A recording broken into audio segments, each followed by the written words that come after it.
پہلا سوال مہدی حسن صاحب جو اسٹریتھم سے یہاں تشریف لائے ہیں وہ ان کا ہے، وہ خود یہاں نہیں آنا چاہتے، کہ اللہ تعالیٰ کی وحدانیت اور اس کے وجود کا سب سے بڑا ثبوت کیا ہے؟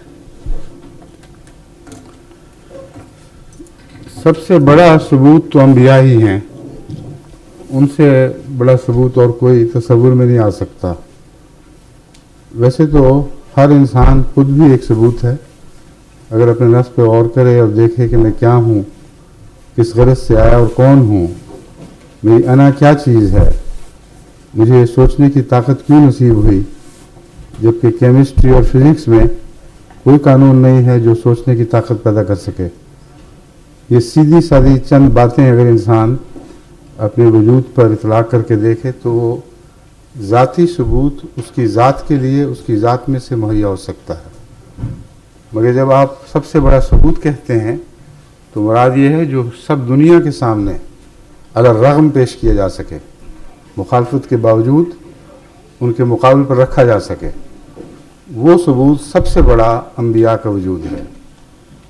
اس کے بہت سے پہلو ہیں، اگر سارا مضمون بیان کیا جائے تو پھر ایک ہی سوال اس پہ لگ جائے گا، مگر چند اہم نکات میں آپ کے سامنے رکھتا ہوں تاکہ اسے محض دعویٰ نہ سمجھا جائے بلکہ ایک حقیقت کے طور پر پیش کرنے والا غیروں کے سامنے پیش کر سکے۔ جتنے معروف انبیاء ہیں جن کی تاریخ محفوظ ہے، ان کے دعوے سے پہلے کی زندگی میں ایک بھی جھوٹ ثابت نہیں اور ایک بھی جھوٹ کا الزام ثابت نہیں۔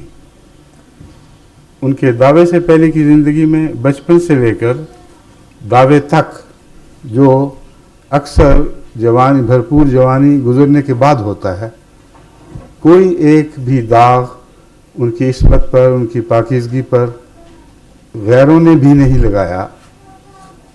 تمام انبیاء اپنی پہلے کی زندگی میں وہ وجود تھے جن پر نظریں اٹھ رہی تھیں۔ کبھی انہوں نے انسان پر بھی جھوٹ نہیں بولا، کبھی کوئی حرص نہیں کی، کبھی دولتیں جمع نہیں کی، کبھی سرداری کی کوشش تک نہیں کی، سرداری کے مقابلوں میں آئے ہی نہیں۔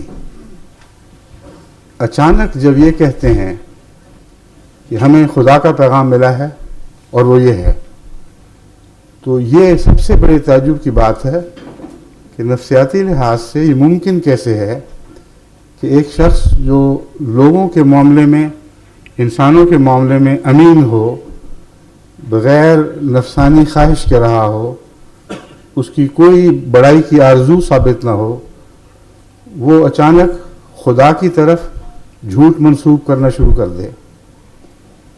اگر خدا نہیں ہے تو اس کا لازمی نتیجہ یہ نکلے گا کہ اس نے کسی اور غرض سے خدا کا نام استعمال کیا ہے، اس کے سوا کوئی نکلتا نہیں۔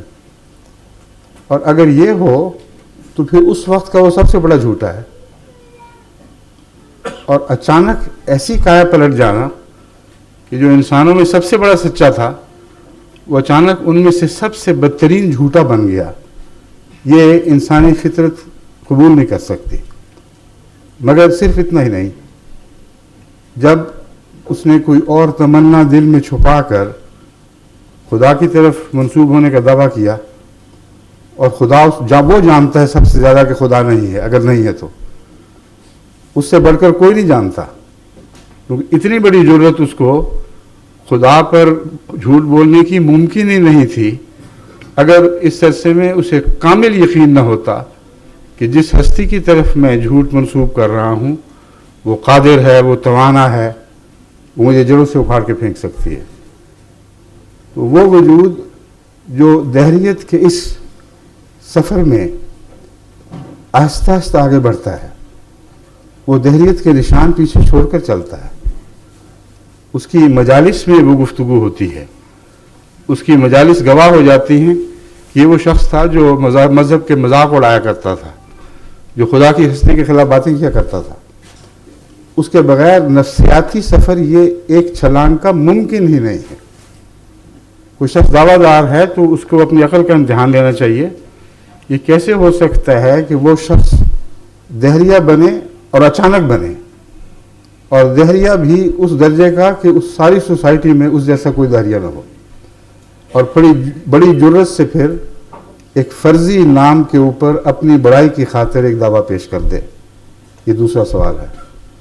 تیسرا سوال یہ ہے کہ جب وہ کر دے تو جس بڑائی کی خاطر کیا تھا اسی بڑائی کو اپنے ہاتھوں سے اسی بڑائی کا اپنے ہاتھوں سے قلقامہ کر دے، اس کے امکانات کی بیخ نہیں کر دے، کیونکہ جب وہ دعویٰ کرتا ہے اور یہ مسلمہ تاریخ انبیاء کی، تو اس کے اپنے بھی اس کو چھوڑ دیتے ہیں، اس کے دوست بھی دشمن ہو جاتے ہیں، اس کا اپنا خاندان اس کے خون کا پیاسا ہو جاتا ہے۔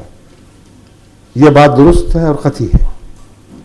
تو پھر جس مقصد کی خاطر اس نے دعویٰ کیا تھا اس مقصد کو اپنے ہاتھ سے اس نے پارا کر دیا۔ پھر سوچتا، فکر کرتا کہ خام خواہ ایک مصیبت لے بیٹھا،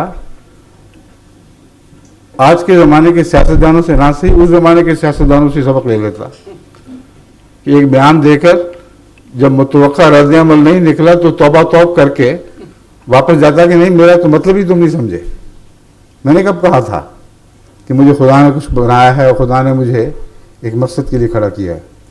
اکیلا ساری سوسائٹی کے خلاف اپنے کو غیر ہوتے ہوئے دیکھتے ہوئے، غیروں کو اور بڑھ کر دشمن بنتا ہوئے دیکھتے ہوئے اس دعوے پہ قائم رہتا ہے۔ کون سا سہارا ہے جو اس کڑے وقت میں اس کا ساتھ دیتا ہے؟ اگر یقین نہ ہو کہ خدا ہے تو یہ ممکن نہیں ہے کہ وہ یہ کردار ادا کر سکے۔ پھر دعوے یہ کرتا ہے کہ میں ایک رہ گیا ہوں بس، اور میرا خدا میرے ساتھ ہے، تم زور لگاؤ، ساری طاقتیں استعمال کر لو، تم مجھے مٹا نہیں سکو گے۔ اور یہی ہوتا ہے۔ اس مضمون کو آگے بڑھائیں تو آپ حیران رہ جائیں گے کہ کوئی معقول انسان ادنا سے بھی عقل رکھتا ہو تو نبی کے دعوی ایمان باللہ پر وہ کوئی آنچ نہیں لا سکتا، کوئی حرف نہیں رکھ سکتا۔ ہر قسم کی شکوک سے بالا دعویٰ ہے، اور سارے عالم اسلام، عالم مذہب میں، اس کی ساری تاریخ میں یکساں چسپاں ہو رہا ہے۔ آدم سے لے کر نوح تک پہنچے، نوح کے بعد ابراہیم کی باری آئے گی، ابراہیم سے باقی انبیاء چھوڑتے ہوئے اب موسیٰ پہ آ جائیں، عیسیٰ پہ چلے جائیں، درمیان کے انبیاء، جتنے بھی درمیان کے انبیاء گزرے ہیں اگر ان کو بھی نام ذہن میں رکھ لیں تو ایک مسلسل تاریخ ہے، انسان کی تہذیب کی تاریخ کے ساتھ ساتھ مسلسل پہلو بہ پہلو چل رہی ہے، اور قطعی ہے، اس میں آپ کوئی تبدیلی نہیں دیکھیں گے۔ اور پھر دنیا کی ہر جگہ یہی بات ہوئی ہے۔ ہندوستان میں آئیں تو کرشنا کا وجود ہمیں نظر آتا ہے، سارے مقابلوں کے باوجود اس کرشنا کی بات نہیں کر رہا جس کو ہندو خدا سمجھتے ہیں، اس کرشنا کی بات کر رہا ہوں جس کے متعلق ایک حدیث میں آتا ہے کہ کان فی الہند نبی، ہند میں بھی ایک نبی تھا، اسمہ کاہن، اس کا نام کاہن تھا۔ اور کرشن کنہیا اور کاہن یہ وہی نام ہے دراصل جو مختلف تلفظات کے ساتھ ادا کیے جاتے ہیں۔ تو اس بحث کو چھوڑیں، میں جو بات کر رہا ہوں مسلمانوں کے لیے اس کے سوا چارہ نہیں کہ ہندوستان میں کسی نبی کا وجود تسلیم کریں۔ اگر وہ کہیں کرشن نہیں تھا تو دکھائیں پھر اور کون تھا، کیونکہ قرآن کہتا ہے کہ ہر دنیا کے ہر حصے میں، ساری دنیا کے ہر حصے میں ہم نے نبی بھیجے ہیں، ہر زمانے میں بھیجے ہیں۔ تو اس پہلو سے ہندوستان کی تاریخ بھی گواہ بن جاتی ہے۔ ایک ادنا بھی تزلزل نہیں دکھایا، باوجود اس کے کہ ان کے مقابل پر بہت بڑی طاقتیں جمع ہو گئی تھی۔ پھر حضرت زرتشت کی تاریخ لیں، پھر حضرت کنفیوشس کی تاریخ لیں، دنیا میں جتنی بڑی بڑی قومیں مذہب کے نام پر قائم ہوئیں اور آج تک زندہ ہیں اور مضبوطی سے دنیا میں مستحکم ہو چکی ہیں، ان سب کی ایک ہی تاریخ ہے جو دہرائی جا رہی ہے۔ تو ایک کا انہوں نے کب کیا تھا؟ یہ تو ایک دوسرے سے ملے بھی نہیں تھے، ان کے زمانے جدا جدا تھے، ملک الگ الگ۔ پھر کیسے ممکن ہے کہ ان سب نے ایک ہی اسکیم سازش سے سوچی ہو اور ایک ہی تھیس پر پھول کی طرح کھلے ہوں؟ اور ہر پتی اسی طرح کھلی ہو جس طرح دوسرے پھولوں کی کھلتی چلی گئی. یہ یکسانیت، یہ عالمگیر اتحاد، جبکہ آپس میں میل جول کا کوئی رابطہ نہیں. یہ سارے مضمون ہیں، میں جیسے کہ کہا تھا مختصر میں عرض کروں گا، ان پر آپ غور کریں تو انبیاء کا وجود خدا کی صداقت کی، خدا کے وجود کا سب سے بڑا ثبوت ہے. اور ایسا ثبوت ہے کہ کوئی ذی ہوش جو تعصب سے پاک ہو اس کو رد نہیں کر سکتا.